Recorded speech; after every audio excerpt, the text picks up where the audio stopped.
बच्चे संस्कारी कैसे बनते हैं?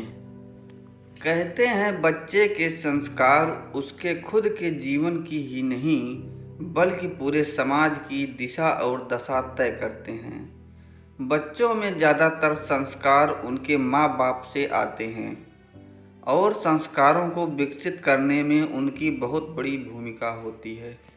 बचपन में दिए गए संस्कार व्यक्ति के साथ आजीवन रहते हैं, इसलिए बच्चों को सही संस्कार देना अत्यंत महत्वपूर्ण हो जाता है। माँ बाप के अलावा कई और भी ऐसी चीज़ें हैं जो बच्चे के संस्कार तय करती हैं। बच्चे संस्कारी कैसे बनते हैं? जन्म से लेकर 21 वर्ष तक मुख्य रूप से संस्कारों का निर्माण होता है। इस अवस्था में पड़ी हुई आदतें ही आगे चलकर संस्कार का रूप ले लेती हैं। खान पान से लेकर मित्रता और पूजा उपासना तक हर छोटी बड़ी चीज़ का अपना महत्व होता है। बच्चे के ऊपर माता पिता के संस्कारों का प्रभाव भी पड़ता है। जन्म से लेकर 5 वर्ष तक इन बातों का ध्यान रखें। इस उम्र में बच्चे के आहार और खान पान का विशेष ख्याल रखना चाहिए। इस उम्र में जो खाने पीने की आदतें पड़ जाती हैं वो जीवन भर नहीं छोड़ती, क्योंकि खान पान से ही सोच और विचार बनते हैं। अतः सोच समझकर आहार देना चाहिए। मांसाहार, फास्ट फूड, बासी और तेल मसाले वाले भोजन से बच्चों को बचाना जरूरी होगा। 6 से 10 वर्ष तक इन बातों का ध्यान रखें। इस उम्र में बच्चे के अंदर शुभ और अशुभ आदतें आने लगती हैं।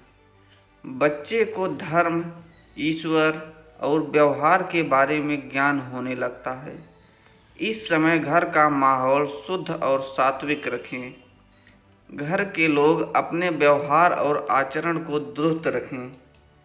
बच्चे को सही और गलत के बीच फर्क सिखाएं।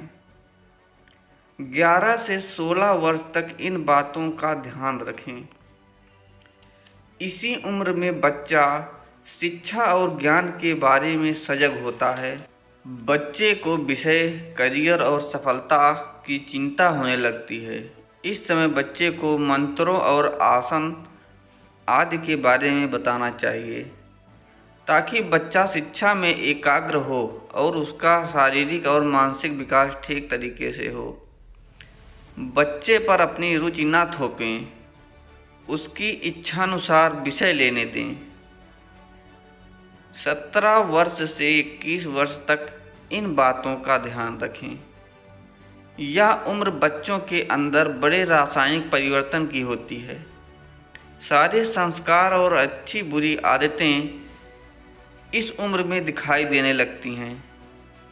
इस उम्र में बच्चों को जिम्मेदारी खुद लेने दें, उनकी सहायता करें, उनके कपड़ों, उनकी दिनचर्या और उनकी संगत का ध्यान रखें। उन्हें बुजुर्गों के साथ रहने की सलाह दें, साथ ही व्रत उपवास रखने की आदत डालें। दोस्तों, अगर आपको यह कथन पसंद आया हो तो आप हमारे वीडियो को लाइक कीजिए, शेयर कीजिए और हमारे चैनल को सब्सक्राइब कीजिए। धन्यवाद।